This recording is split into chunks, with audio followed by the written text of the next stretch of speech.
Bebeğin uyuyor. Hiçbir şey görmüyor gibi. Hiçbir şey duymuyor gibi. Sonra dudakları hafifçe yukarı kıvrılıyor. Gülümsüyor. Ve o an neredeyse herkes aynı şeyi düşünüyor. Ne görüyor acaba? Bir rüya mı? Bir his mi? Yoksa beyninde gerçekten bir şey mi oluyor? İlginç olan şu, bilim insanları uzun yıllardır bu sorunun cevabını araştırıyor. Çünkü uyuyan bir bebeğin yüzünde beliren o küçücük gülümseme aslında düşündüğümüzden çok daha karmaşık olabilir ve bugün bildiğimiz şeyler o anı daha da etkileyici yapıyor. Çünkü o gülümseme yalnızca rastgele bir yüz hareketi değil, bebeğin beyninin yoğun şekilde çalıştığının küçük bir işareti. Bu anı ilk kez gören çoğu ebeveyn aynı şeyi yapıyor. Bir süre daha bakıyor. Çünkü çok tatlı bir şey bu. İnsan gözünü ayıramıyor. Minnacık, uyuyor. Ama yüzünde bir saniyeliğine güzel bir duygu beliriyor. Belki sen de bunu yaşadın. Belki kucağında uyuyakaldı. Ya da yatağında sakince uyuyordu. Ve tam o anda gördün. Kısacık bir gülümseme. Sonra kayboldu. Ve garip olan şu. O küçücük an insanın içinde büyük bir merak bırakıyor. Çünkü yetişkin bir insan gülümsediğinde nedenini anlayabiliyoruz. Komik bir şey düşünmüştür. Bir şeyi hatırlamıştır. Mutlu hissetmiştir. Ama bir bebek üstelik uykudayken ne görüyor olabilir? Daha da ilginç olanı şu, bazı bebekler bunu doğdukları ilk günlerde bile yapıyor. Henüz dünyayı yeni görmeye başlamışken, henüz konuşamazken, henüz bilinçli anıları oluşmamışken, yine de uyurken gülümsüyorlar. Peki neden? Büyüklerimizin bu konuda klasik bir cevabı var. Melekler güldürüyor derler. Aslında bu söylemin neden bu kadar yayıldığını anlamak zor değil. Çünkü gerçekten gizemli ve sihirli görünüyor. Ama bilim burada çok daha ilginç bir şey söylüyor. İşin en şaşırtıcı tarafı şu. Bu gülümsemenin merkezi, bebeğin beyninin ta kendisi. Bebeğin uykusu düşündüğümüz kadar sessiz değil. Çoğu insan uyuyan bir bebeğin beynini sakin sanıyor. Ama aslında özellikle REM uykusu sırasında durum tam tersi. REM uykusu gözlerin kapalı olduğu ama beynin yoğun şekilde aktif kaldığı evre. Rüyaların en sık görüldüğü aşama da bu. Ve burada çok önemli bir detay var. Yetişkinler gecenin yaklaşık %20'sini REM uykusunda geçiriyor. Yeni doğan bebeklerde ise bu oran uykunun yarısından fazlasına ulaşabiliyor. Yani bir bebeğin beyni uyku sırasında yetişkin beyninden çok daha aktif çalışıyor. Bilim insanları bu yüzden uyuyan bebek beyninin sandığımız kadar sessiz olmadığını söylüyor. Hatta tam tersine beyin yaşadığı şeyleri uykuda işlemeye devam ediyor. Sesleri, yüzleri, dokunuşları, duyguları, bütün gün boyunca aldığı küçük deneyimler uyku sırasında yeniden organize ediliyor ve bu sırada beyindeki bazı aktivasyonlar yüz kaslarına da yansıyabiliyor. Bilim insanları REM sırasında yüz kaslarının istemsiz şekilde aktive olabildiğini biliyor. Bu yüzden bazı uzmanlar uyurken görülen gülümsemelerin tamamen rastgele olmadığını düşünüyor. Yani o küçücük gülümseme beynin çalışmasının fiziksel bir yansıması. İlk aylarda bebeğin beyninde hayatının hiçbir döneminde olmadığı kadar hızlı bağlantılar kuruluyor. Bilim insanları buna sinaptik bağlantı oluşumu diyor.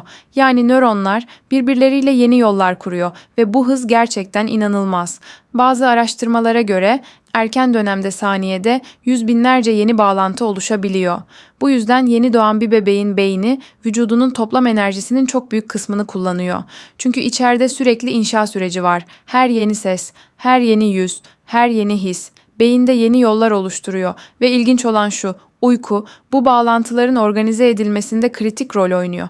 Bir anlamda uyanıkken toplanan bilgiler uyurken yerine oturuyor gibi. Bu yüzden bilim insanları uykunun bebek gelişimindeki en kritik süreçlerden biri olduğunu düşünüyor. Çünkü beyin yalnızca dinlenmiyor, aynı zamanda gelişmeye devam ediyor. Bilim insanları hala bebekler rüya görüyor mu sorusunu tartışıyor. Bu konu yıllardır araştırılıyor ama kesin cevap hala bilinmiyor. Çünkü bir yeni doğanın gördüğü şeyi bize anlatmasının bir yolu yok. Yine de elimizde güçlü işaretler var. Özellikle REM sırasında göz hareketleri artıyor, beyin dalgaları değişiyor, yüz kasları hareket ediyor ve bunlar yetişkinlerde rüya gördüğümüz sırada olan şeylere oldukça benziyor. Bu yüzden bazı bilim insanları bebeklerin de bir tür içsel deneyim yaşayabileceğini düşünüyor. Belki görüntüler, belki hisler, belki ses parçaları. Kesin olarak bilmiyoruz ama bildiğimiz şey şu. Uyku sırasında bebek beyninde yoğun bir iç dünya çalışıyor ve bazen o dünyanın küçük bir izi yüzüne yansıyor. Daha da ilginç olanı şu, REM benzeri uyku hareketleri bebek daha doğmadan önce bile başlıyor. O gülümsemenin kaynağı bebeğin gün içinde yaşadığı şeyler. Araştırmalar gösteriyor ki bebekler hayatlarının ilk günlerinden itibaren tekrar eden şeyleri kaydetmeye başlıyor. Özellikle en sık gördükleri yüzleri, en sık duydukları sesleri, en sık hissettikleri dokunuşları. Ve tahmin et, bu listenin başında genellikle kim var? Sen. Senin yüzün, senin sesin, senin ritmin. Bebeğin gün boyunca seni tekrar tekrar deneyimliyor. Sonra uyurken beyin o deneyimleri yeniden işlemeye devam ediyor. Bazı araştırmacılar özellikle tanıdık yüzlerin ve güven hissi oluşturan deneyimlerin uyku sırasında yeniden aktive edildiğini düşünüyor. Yani o küçücük gülümseme gün içinde hissettiği iyi bir deneyimin izinden geliyor olabilir ve o deneyimin içinde büyük ihtimalle sen varsın. Bebekler uyurken bile öğrenmeye devam ediyor. Çoğu insan öğrenmenin yalnızca uyanıkken olduğunu düşünüyor. Ama bebek beyninde işler biraz farklı ilerliyor. Çünkü gelişim inanılmaz hızlı. Bilim insanları uzun zamandır şunu araştırıyor. Uyku öğrenmeyi nasıl etkiliyor? Ve görünen o ki cevap çok büyük. REM uykusu sırasında öğrenmeyle ilişkili bazı sistemlerin aktif kaldığı görülüyor. Özellikle dopamin sistemi. Dopamin genellikle mutluluk hormonu diye bilinse de aslında ödül, öğrenme ve motivasyonla çok bağlantılı. Yani beyin yeni bağlantılar kurarken bir tür tatmin hissi oluşuyor ve bu bazen küçücük bir yüz ifadesi olarak dışarı çıkıyor olabilir. Bu yüzden bazı uzmanlar uyurken görülen gülümsemelerin yalnızca refleks olmadığını düşünüyor. Çünkü beynin içeride yaptığı şey oldukça karmaşık. Şimdi tekrar o ana dön. Bebeğin uyuyor ve bir anda gülümsüyor. Belki yalnızca bir saniyeliğine ama sen onu fark ediyorsun ve artık şunu biliyorsun. O küçücük anın içinde bebeğinin beyninde düşündüğünden çok daha fazla şey oluyor.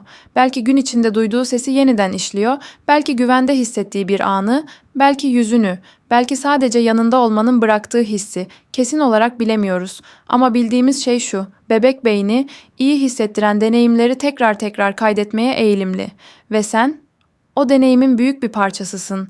Her gün tekrar eden küçük şeyler, sesin, bakışın, dokunuşun, ritmin, onun dünyasının temelini oluşturuyor.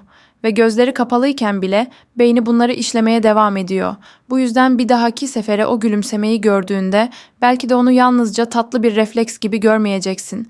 Belki bebeğinin beyninin içinde oluşan küçücük bir mutluluk izi gibi göreceksin. Ve dürüst olmak gerekirse bu ihtimal bile oldukça güzel. Bebeğin uyurken gülümsüyor. Çünkü gün içinde dünyayı iyi bir yer gibi hissettiren deneyimler yaşadı ve o deneyimlerin içinde sen varsın. Eğer bu anların arkasındaki bilimi ve duyguyu keşfetmek hoşuna gidiyorsa abone olmayı unutma.